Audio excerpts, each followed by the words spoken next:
Welcome to the Elzwurth Theory Podcast. My name is Elzwurth, and I'm here with the lovely Nanu this morning. Hey. And this is our first show. It's going to be a test show of sorts. So just please bear with us as we try to get our shit together here. And I'm going to try to keep the profanity to a minimum, but I'm not promising anything. So here we are. Finally. How you feeling, Nanu? I'm good. Good? Feeling good? Yeah. This process was extremely lengthy. Folks out there, anybody that knows or that's ever tried to do a podcast or embark on any kind of recording endeavor knows how much work you have to put into this to get this to even sound remotely close to acceptable according to your own standards. So a lot of blood, sweat, and tears went into this. Anyway, absolutely. Yeah, my name is Elzwurth. So I'm a geek. You know, I love technology. I love anime. I'm an audiophile. I love music. I love cinematography. I love all things technology, science, music. And, I'm a big kid. I'm a big kid at heart. 42 years of age. Proud of that. I'm proud to be here. Thankful to be here. Shout out to my pops. The name Elzwurth actually that's his middle name. And I took that and ran with it. I'm sure he's not going to mind. So shout out to my father. I love him. And shout out to my mom, Duke. She's not here, but I love her as well. And, that's it. That's all you need to know. So what's up, Nanu? How about you? Tell us a little bit about yourself. What can I say? I don't know. I'm just along for the ride. I'm in it to win it, but you're riding on Elzwurth's coattails, in other words. Yeah, that's it. Mm-hmm. That's what we're doing, huh?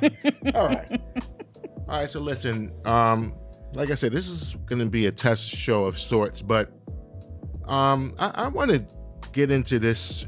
I want to jump right out the gate and discuss this MGTOW, okay? And MGTOW is spelled MGTOW, and this is the acronym for men going their own way.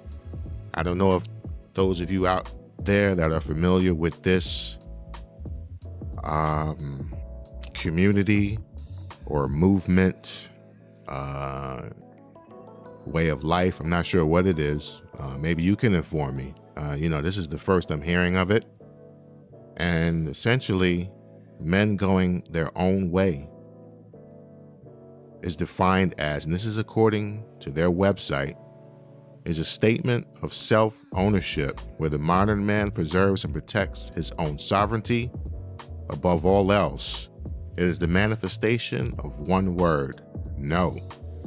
Ejecting silly preconceptions and cultural definitions of what a man is, looking to no one else for social cues, refusing to bow, serve, and kneel for the opportunity to be treated like a disposable utility, and living according to his own best interest in a world which would rather he didn't. In other words, common sense for a man. And they place emphasis on the word sovereignty, which is defined as supreme power or authority, autonomy, independence, self-government, self-rule, self-determination, freedom, or self-governing, once again. So this is a lot to swallow. At first glance, this is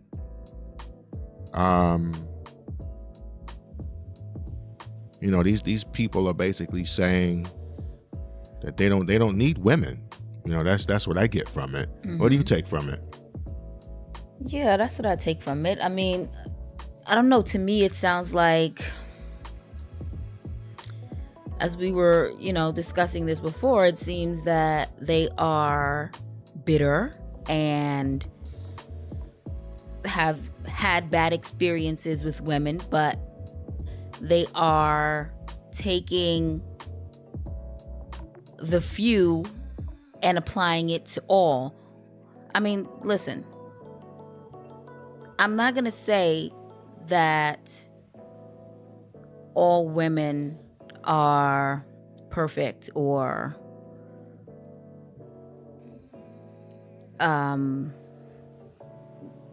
all women are, I'm not going to say that all women are perfect. But there are many women out there that are not with the BS, you know? And I just feel like even with this Me Too, I feel like what we were discussing before, you said that you thought this was... Yeah, that's exactly what I think. I think like this the answer to Me Too. This was devised to be sort of a foil to the Me Too movement. And, you know, I just want to, for the sake of being thorough, I'm going to look at Me Too, all right, so that we could define it and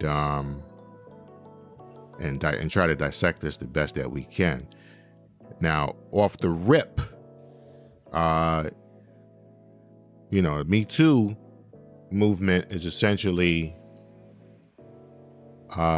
women that have found themselves in unfavorable situations in the past and are now coming forward, you know, speaking their truths. And, you know, this could be with men. Right, with men or women. Or women. You know, but essentially the focus seems to be on men. And I mean, that's just my opinion coming from a man's perspective. The focus seems to be on men. So sexual abuse, harassment,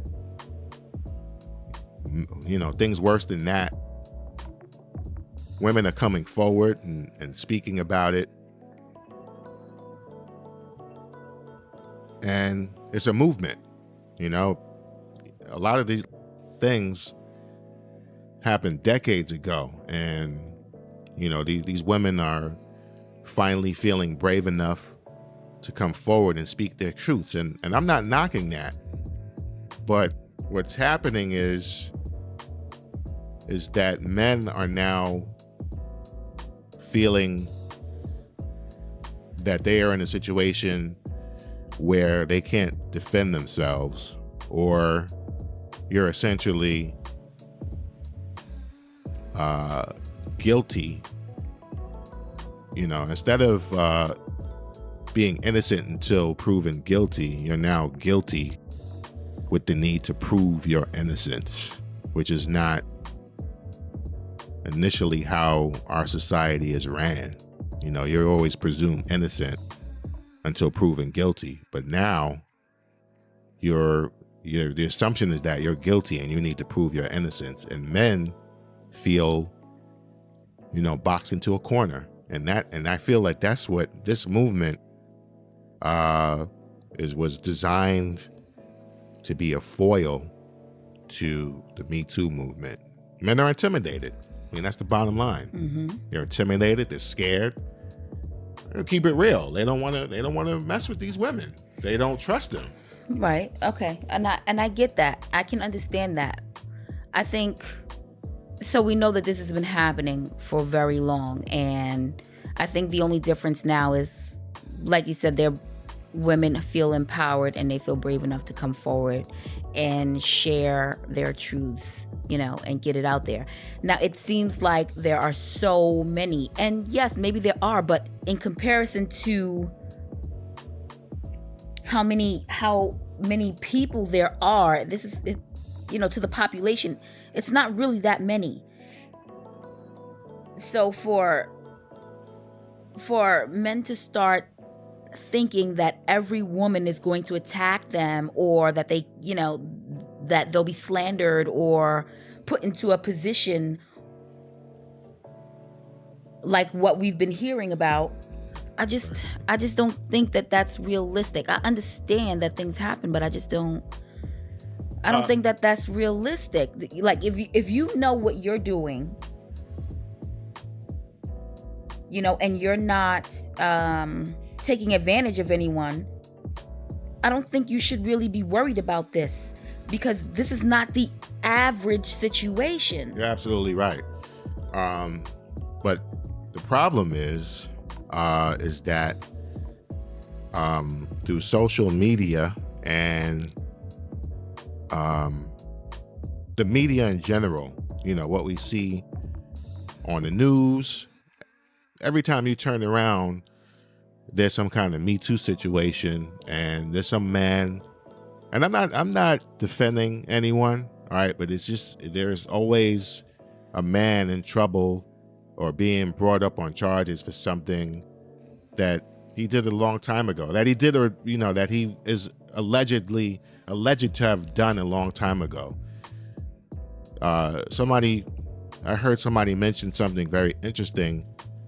It's like, we see what happened to Bill Cosby. He's currently incarcerated, and he was tried and convicted with no evidence.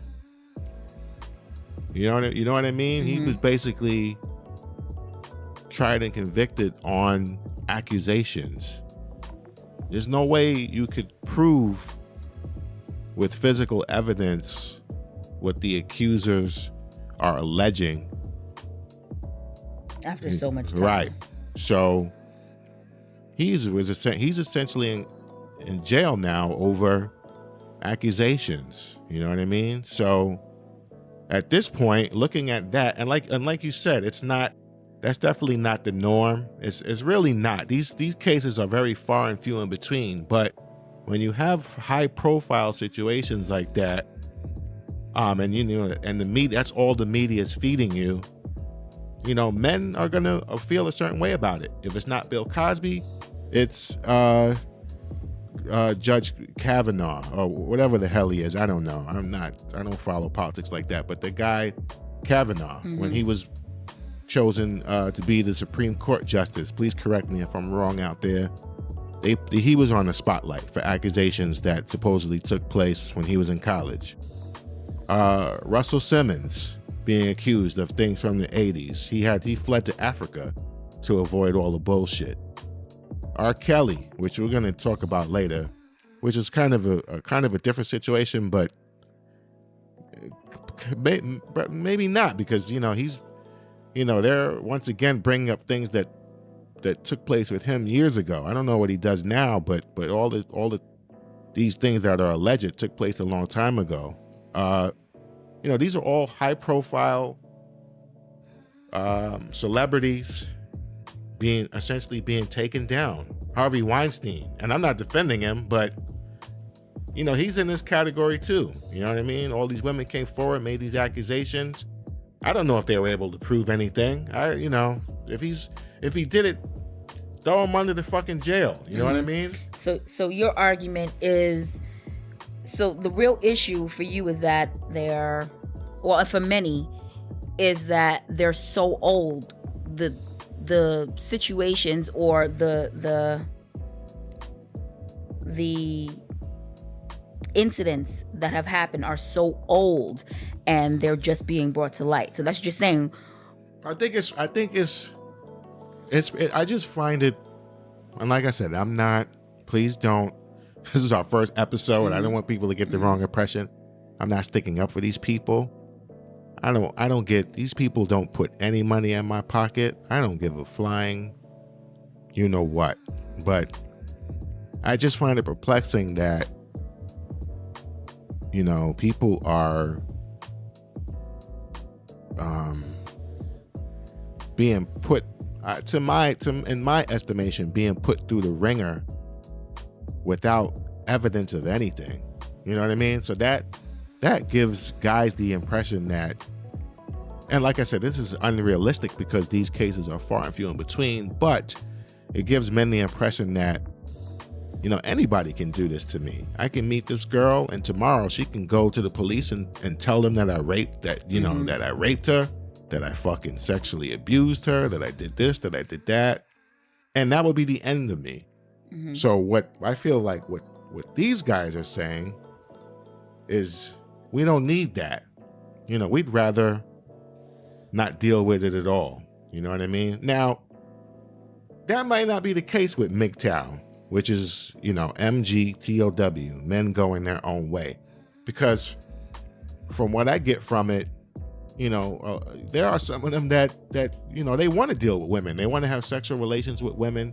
They're just not looking to follow society's norms in terms of marriage and having kids, because I feel like they feel that's where you'll get trapped up. You know what I mean? You get married, you have children, and then when the situation goes left, you're left with nothing. You're left holding the bag. You're going to have to pay child support. You're going to have to pay alimony. You're going to have to give up half of your assets. And, they feel that it's unfair. And I get it. As a man, I get it. They feel that society is not on their designed side for the man. It's designed for the woman. So for the sake of continuity,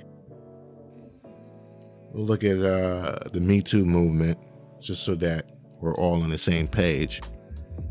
So as per their website, if you look at the history and vision, it says the Me Too movement was founded in 2006 to help the survivors of sexual violence, particularly Black women and girls, and other women of color from low-wealth communities, find pathways to healing. Our vision from the beginning was to address both the dearth in resources for survivors of sexual violence and to build a community of advocates driven by survivors who will be at the forefront of creating solutions to interrupt sexual violence in their communities. Okay, that's the initial statement. And that's basically letting you know what the movement is about. I'm not knocking it. I applaud it. I think nobody should be subject to abuse or taken advantage of. You know what I mean? Right. That shit is not right. I'm not with it. No matter who you are. Exactly. So at the bottom line is, for those who subscribe to MGTOW, I understand. You're entitled. I get it. I think the concept is interesting. I will be following it going forward, just to see where it goes and how much traction it gains. But I am a little fearful of where we're going as a society when groups of men come to the determination that, they don't need to be in a relationship with it could be a man or a woman, whatever your preference is. I think that's ridiculous. You know what I mean? But again, it is the prerogative of the individual. So who are we to judge? All right. Nanu, final words. What do you think? I don't know. I'm on the fence about a lot of it, because to me, this MGTOW sounds like,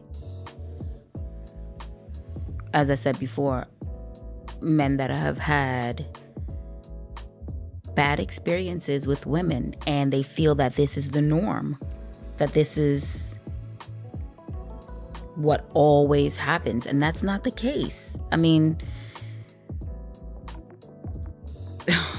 I don't think it's realistic. Don't get me wrong, it happens a lot, but that is not the whole. That is not every situation. And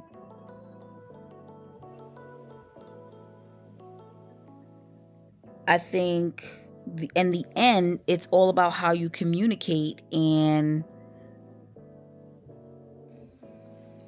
how you go about these relationships that you have. That's going to determine the end result. Because whether you're married or whether you're just cohabitating, it's just, I mean, I don't know, like this situation with Amazon. Oh yeah, Jeff Bezos. Yes. Yeah, we were talking about that yesterday. Right. Yeah.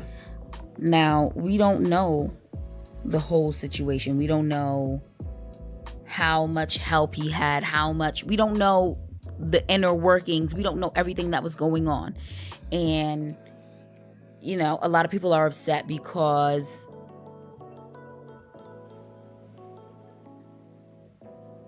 the business was split and now they both have half. Right.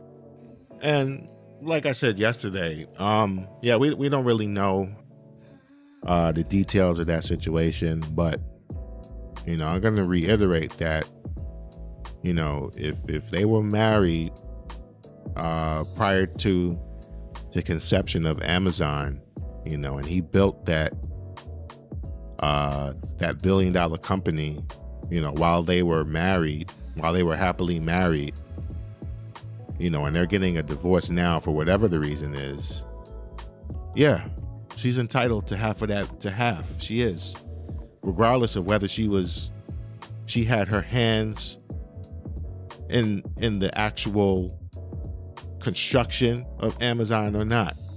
I don't know if they have children, but a marriage is a partnership. Exactly. And no matter, even if she wasn't directly involved in the business, she still supported him. Right. And that's he right. supported her.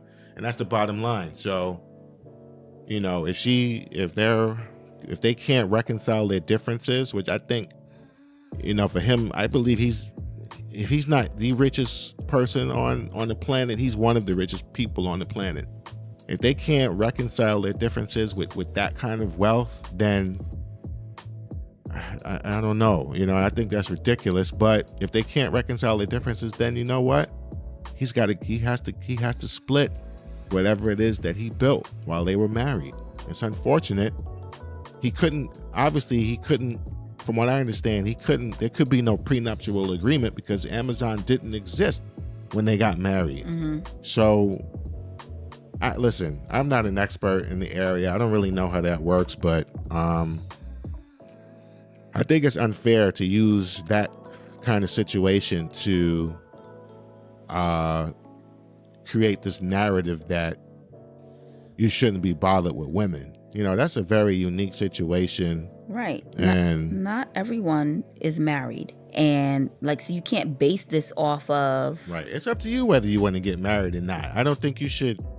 Listen, I get it. A lot of, that this type of thing is the reason why a lot of men don't get married. Mm-hmm. And for the record, you don't need to have a $1 billion corporation, to be fearful of having...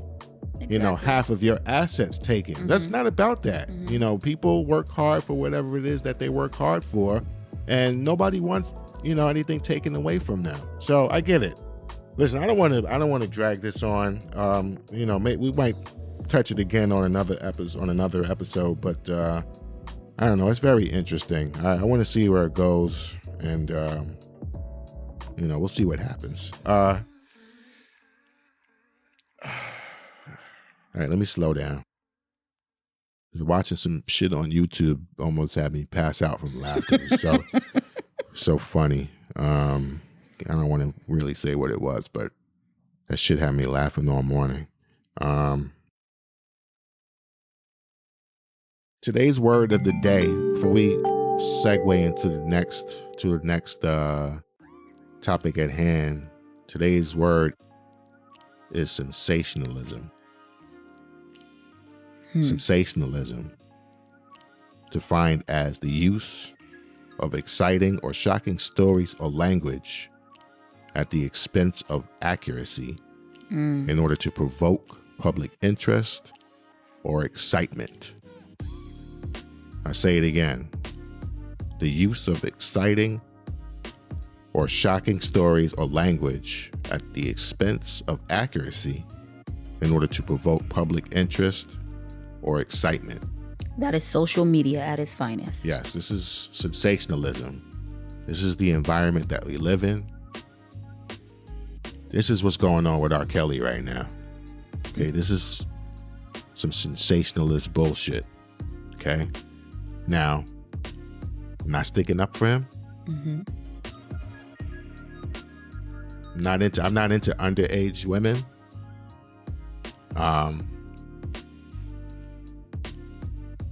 But I just think it's weird that this documentary was constructed after all this time. I don't understand what they're trying to do. I don't get it. You know, this is and see, this is what these organizations like MGTOW, this is why these things are devised, because of situations like this. Now, again, I'm not defending him, but the fact of the matter is that he has never been convicted of statutory rape. He beat the case. I mean, that's a fact. He continues to do shows. He has his fan base. I don't know what he does now in terms of his sexual life. I haven't seen the documentary, so I'm not going to get too deep into it. But from a little bit that I heard, a lot of it doesn't seem credible. It's just rehashing. Yeah, old stories and rumors and testimonies. And part of me, like I said, I don't understand why this is coming out now, but the other part of me understands why, because of this is the society that we live in. It's, the Me Too movement is strong. And if you were engaged in any fuckery, whether it was 10, 20, or 30 years ago, that shit will be brought to light. Okay, and that's what's happening to him now. Now, from what I understand, it's not necessarily pedophilia that he's engaged in. I'm going to do the research and I'm going to find out, because from what I understand, see, here on this podcast, besides discussing things that we like, anime, music, culture, gaming, we also want to educate the audience and we want to educate ourselves. So my understanding is that a pedophile is someone that is attracted to children under a certain age, right? R.Kelly, from what I understand, and we don't know, you know what I mean? But if we look back to when he got married to Aaliyah, which is another topic in itself,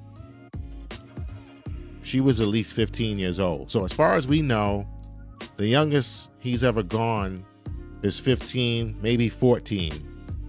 I think that's over the age of a pedophile.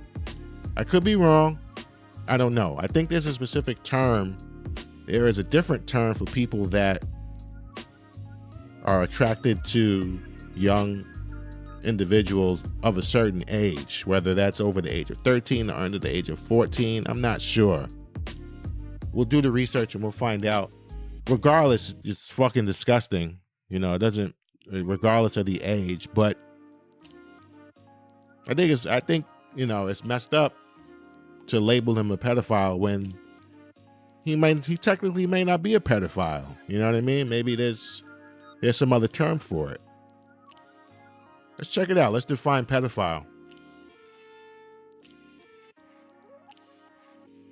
I'm gonna take my time this morning. Have a chocolate. What was it you had? What was it you got us? A chocolate what? Chocolate latte from Starbucks? Yes, white chocolate. She got me charged. Over here sweating. Okay, I was sweating, but. Okay, let's see. Charged up. Pedophilia. All right, Nanu, let's go. You got the what's the definition?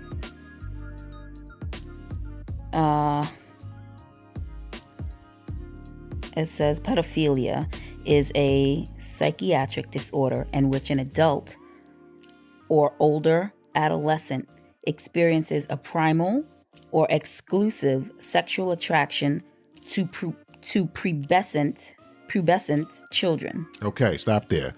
Where are you getting that information from? This is Wikipedia. Okay.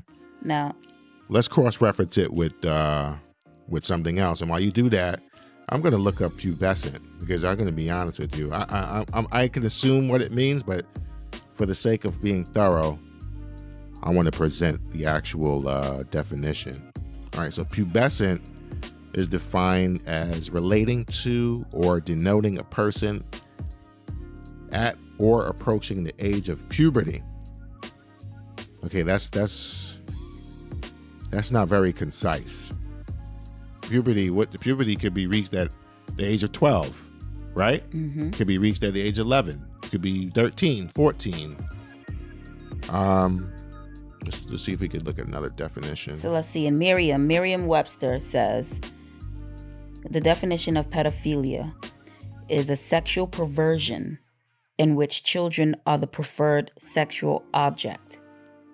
Specifically, a psychiatric disorder in which an adult has sexual fantasies about or engages in sexual acts with a pubescent child. Well, I mean that would, I guess that would make him a pedophile then, right? Pubescent is of relating to, being in, or occurring in the period of development immediately preceding puberty. I don't know. That's very vague. It is very vague. I don't know what that means. But I mean, see, when you look at it that way, then we have to call him a pedophile. You know what I mean? Because it's not really. I mean, you could reach puberty at varying ages. Right. You could reach puberty at age 11. You might not reach puberty until 17. So he's a fucking pedophile. That's the bottom line.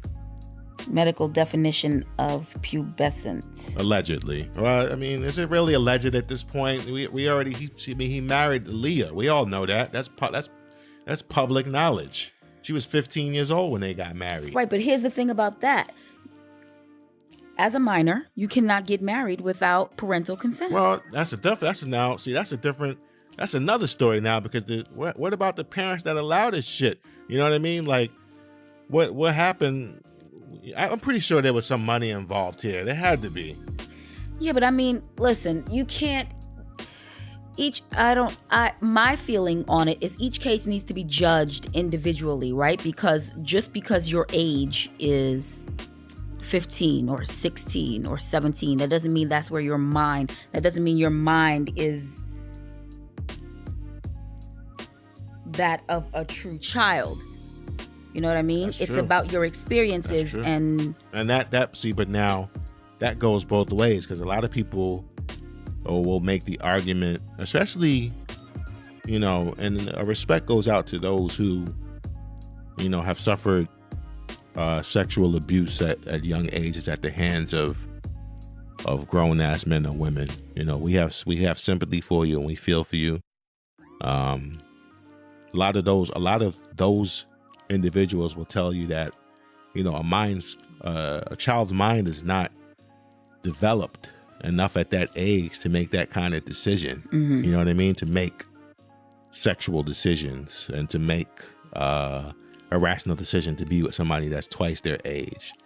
And that's a valid argument. But my question is, if that is the case, then why have laws that would permit sexual indulgence? I don't know if that's the right word, but at the age of 16. You know what I mean? I don't think that's the case here, but there are some states yeah, at 16 years old. I mean, from what I understand, your brain is developing until, you're well into your 20s. So why would you legalize the ability for a 16-year-old to be married and engage in a sexual relationship potentially with somebody that's twice their age. Makes no sense to me. And then, you know, when the shit goes down, excoriate the man for doing just that. You know, that's his preference. It's creepy, yeah, but it's not. He's not breaking any laws, is he? This is what society. This is what the laws permit. So maybe it's time to go after the lawmakers. Maybe. I don't know. I don't want to beat a dead horse with that.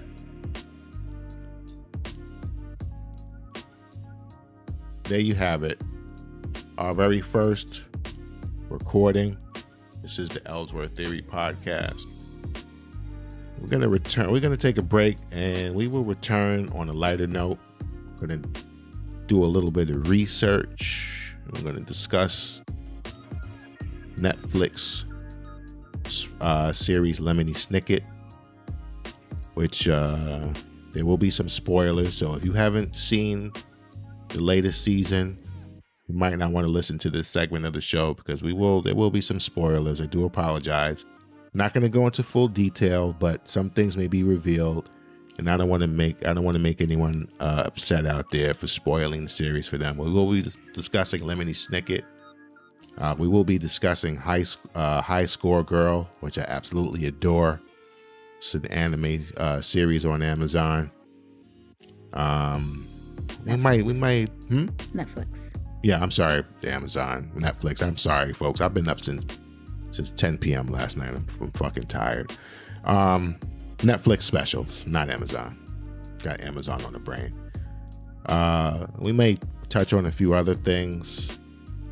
Probably switch locations because right now we're recording in one part of the studio, so we'll probably move everything down to another part of the studio just to see. We're still in the testing phases of this thing, trying to achieve the best sound, the best ergonomics, the best environment conducive to the Elzwurth Theory Podcast. So I'm Elzwurth. Nanu here. Catch you in the next episode.